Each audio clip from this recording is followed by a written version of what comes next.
Assalamualaikum warahmatullahi wabarakatuh. Hai sahabat PKWU semua, gimana kabarnya hari ini? Semoga hari ini lebih baik dan penuh dengan semangat yang luar biasa. Di video ini saya, Pak MD alias Mas Duki Doang, akan membahas tentang materi selanjutnya adalah tentang budidaya tanaman hias. Apa aja yang dipelajari kita lihat. Yang pertama tentang pengertian tanaman hias. Pengertian tanaman hias adalah semua jenis tanaman yang bermanfaat untuk menambah keindahan dan kecantikan, baik itu tanaman hias bunga, daun, batang maupun akar. Dari penjelasan ini, tanaman hias adalah segala jenis tanaman yang ditanam untuk estetika keindahan, sehingga jenis-jenisnya pun ada yang beraneka ragam. Bisa berupa tanaman pohon, bahkan buah-buahan dan sayuran pun dapat digolongkan sebagai tanaman hias selama mereka memberikan unsur keindahan. Jenis-jenis tanaman hias yang pertama adalah tanaman hias bunga, kemudian tanaman hias daun, tanaman hias pohon atau batang, tanaman hias gantung, dan tanaman hias buah. Mari kita lihat satu persatu. Tanaman hias bunga adalah yang paling populer dan sangat identik dengan hiasan. Tetapi tidak semua bunga masuk kategori hiasan. Tanaman bunga biasanya ditanam di pot, taman, atau di teras rumah. Biasanya cocok ditaruh di dalam ruangan, karena bunga butuh sinar matahari untuk mekar. Contoh bunga hias adalah bunga adenium, melati, bougainville, kenanga, alamanda, mawar, dan amaryllis. Berikutnya adalah jenis tanaman hias daun. Tidak hanya bunga, jenis tanaman hias bahkan lebih disukai menjadi hiasan karena bentuknya yang unik dan lebih awet atau tidak gugur. Ini cocok jika ingin hiasan di dalam rumah karena daun tidak mudah layu, mudah dibersihkan, dan awet. Yang paling disukai adalah jenis aglonema, puring, dan pakis. Berikutnya adalah tanaman hias pohon. Jenis tanaman hias ini biasanya ditaruh di dalam pot atau ditanam di halaman rumah.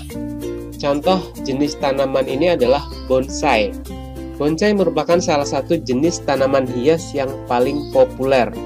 Bentuk bonsai beraneka ragam. Berikutnya adalah tanaman hias gantung. Tanaman hias gantung adalah tanaman hias yang diletakkan dengan cara digantung.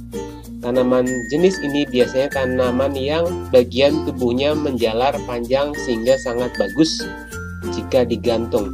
Contohnya adalah begonia, latana, palagorium, atau geranium. Berikutnya adalah komponen budidaya tanaman hias. Yang pertama adalah benih. Yang kedua adalah media tanam. Berikutnya adalah pupuk. Berikutnya adalah ZPT atau zat pengatur tumbuh. Berikutnya adalah pestisida. Benih diperoleh dengan cara generatif, yaitu dari biji. Kemudian bisa juga dengan cara vegetatif, yaitu dengan stek, cangkok, dan perundukan. Kemudian pupuk. Pupuk yang biasa digunakan adalah pupuk organik dan pupuk anorganik. Pupuk organik adalah pupuk yang berasal dari kotoran binatang kambing, tapi yang sudah melalui proses lebih lanjut, bukan kotoran binatang kambing yang baru keluar kemudian diberikan menjadi pupuk. Kemudian pupuk anorganik. Kombinasi yang bisa digunakan adalah pupuk NPK dengan perbandingan N atau nitrogennya sebanyak 5%, kemudian fosfatnya sebanyak 10%, dan kaliumnya sebanyak 5%.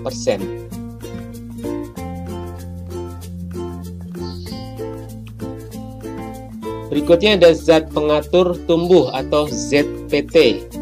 Yang biasa digunakan adalah auksin.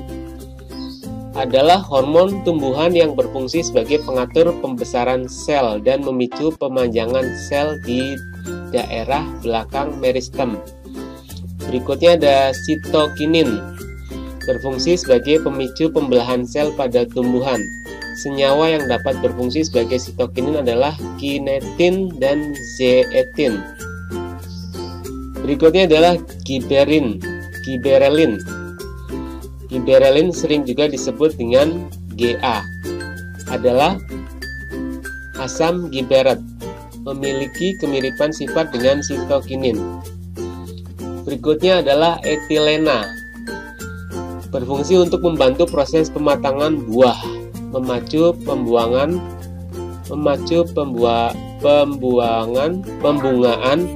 merangsang pemekaran bunga, merangsang pertumbuhan akar dan batang, merangsang pengguguran buah dan daun, merangsang perkecambahan biji, menghambat pemanjangan batang kecambah, memperkokoh batang tanaman, dan mengakhiri masa dormansi.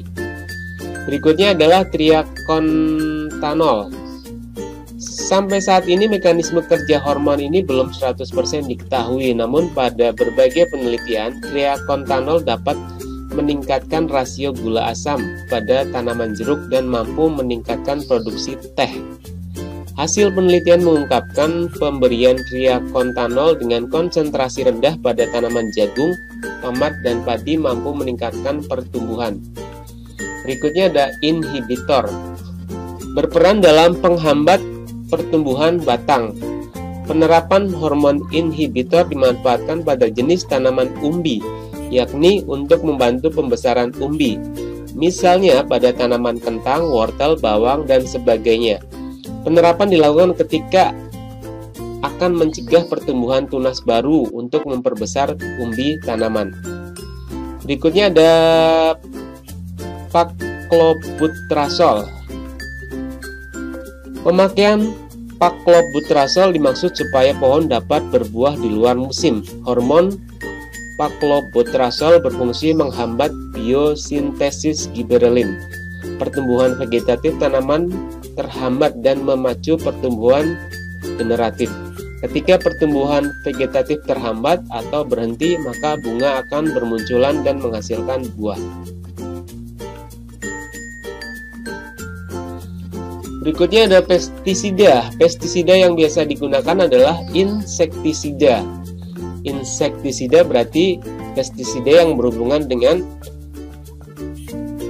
insektisida berarti apa? Serangga, ya. Pestisida yang berhubungan dengan penanggulangan masalah serangga yang mengganggu tanaman hias. Berikutnya adalah fungisida. Fungi berarti jamur, ya. Pestisida yang berfungsi untuk menghambat jamur pada tanaman hias.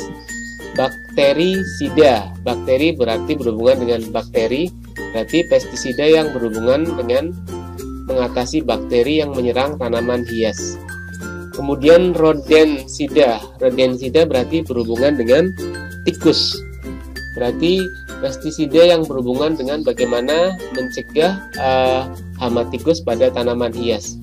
Kemudian nematisida. Nema berarti cacing. Berarti pestisida yang berhubungan dengan penanggulangan cacing pada budidaya tanaman hias. Herbisida berarti pestisida yang berhubungan dengan hewan pengganggu. Berikutnya usaha apa yang sering dilakukan pada usaha budidaya tanaman hias? Yang pertama adalah penjualan bibit tanaman. Ya, kemudian penjualan tanaman, kemudian penjualan sarana prasarana budidaya tanaman hias. Metode memperbanyak tanaman hias biasanya melalui pemisahan anakan, kemudian melalui stek batang. Budidaya tanaman mawar hias yang pertama adalah teknik biji, yang berikutnya adalah teknik stek. Cara menanam tanaman mawar dengan teknik biji yang pertama adalah pilih mawar yang sudah distratifikasi dengan tanda keterangan di bagian kemasan. Siapkan media tanam berupa sekam atau campuran media tanam yang sudah siap digunakan. Jangan gunakan media tanam secara langsung pada proses awal ini. Kemudian tanam dengan jarak 5 cm untuk mencegah persaingan. Kemudian tanam dengan kecambah ke arah bawah dengan kedalaman 10 cm.